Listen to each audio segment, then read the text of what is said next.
আমাদের রাজ্যে শ্রমিকরা পেটের জ্বালায় বাইরে কাজে যাচ্ছে, রাজ্য সরকার তো কাজ দিতে পারছে না, কর্মসংস্থানের খুবই সমস্যা পশ্চিমবঙ্গে।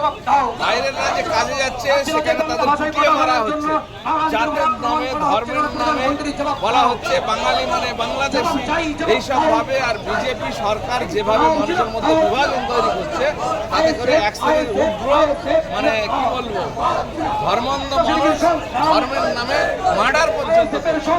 তাহলে এই যে পরিযায়ী শ্রমিক যারা পেটের জ্বালায় বাইরে কাজ করতে যাচ্ছে, তাদের যাতে সুরক্ষা পায়, তারা যাতে সেখানকার সরকারের কাছ থেকে সুরক্ষা পায়, সেরকম কোনো পদক্ষেপ রাজ্য সরকারের কাছ থেকে আমরা দেখতে পাচ্ছি না।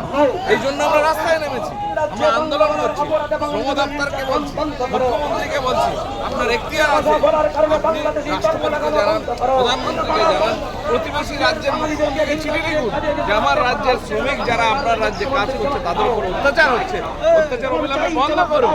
এই ব্যাপারে উনি কোনো উদ্যোগ নিচ্ছেন না, বরঞ্চ উনি বলতে ফেরত আসুন।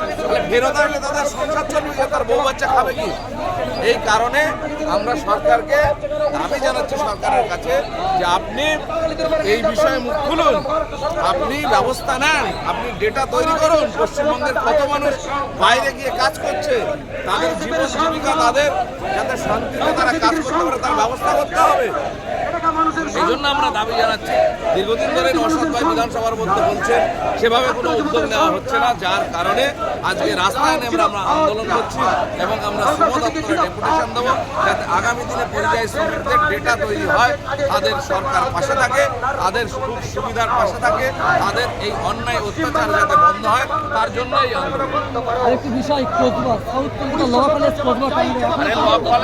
পশ্চিমবঙ্গে সব কলেজ হচ্ছে, ল কলেজটা সামনে এসছে বলে সবার চোখের সামনে ধরা পড়ছে। প্রত্যেকটা কলেজে দুর্নীতি আর গুন্ডাদের আখড়ায় পরিণত হয়েছে।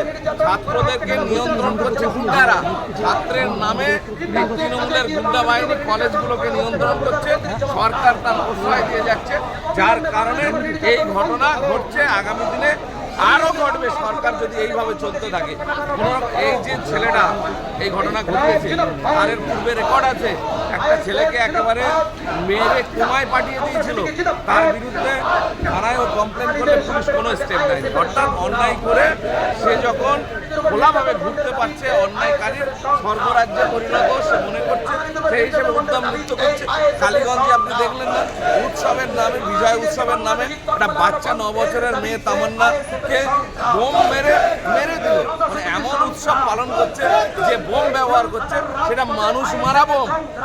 এরা কোথায় পৌঁছে গেছে? সরকার কি চোখ বুঝিয়ে আছে? দেখতে পাচ্ছেন। আরেকটি বিষয়, তৃণমূল